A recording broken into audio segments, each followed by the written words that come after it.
This would be The Night Before Christmas, credited to both Clement Clarke Moore and Henry Livingston Jr.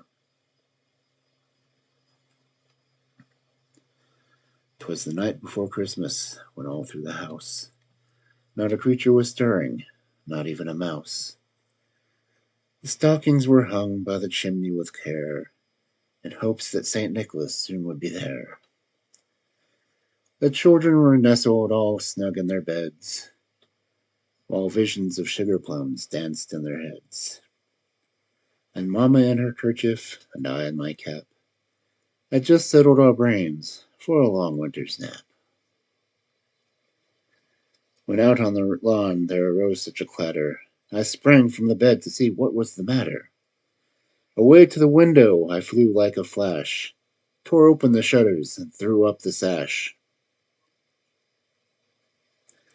The moon on the breast of the new-fallen snow gave the lustre of midday to objects below, when what to my wondering eyes should appear but a miniature sleigh and 8 tiny reindeer, with the little old driver so lively and quick, I knew in a moment it must be Saint Nick.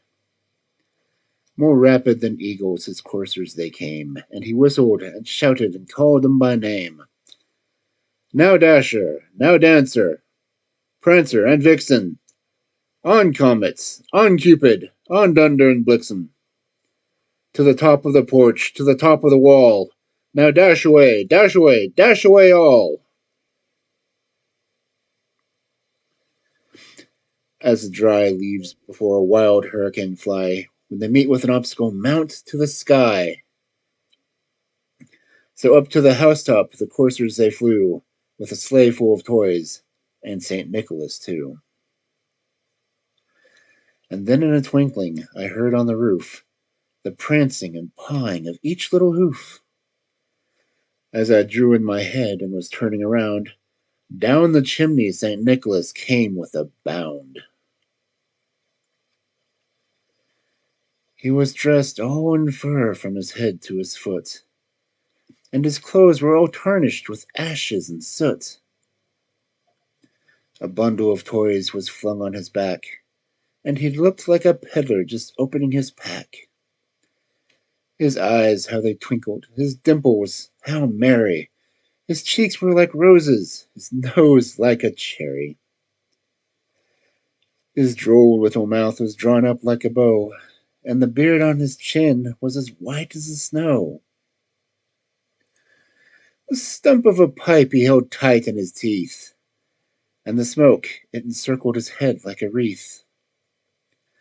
He had a broad face and a round little belly that shook when he laughed like a bowl full of jelly. He was chubby and plump, a right jolly old elf, and I laughed when I saw him, in spite of myself. A wink of his eye and a twist of his head soon gave me to know I had nothing to dread. He spoke not a word, but went straight to his work, and filled all the stockings, then turned with a jerk, and laying a finger aside of his nose, shh, and giving a nod, up the chimney he rose. He sprung to his sleigh, to his team gave a whistle, and away they all flew like the down of a thistle.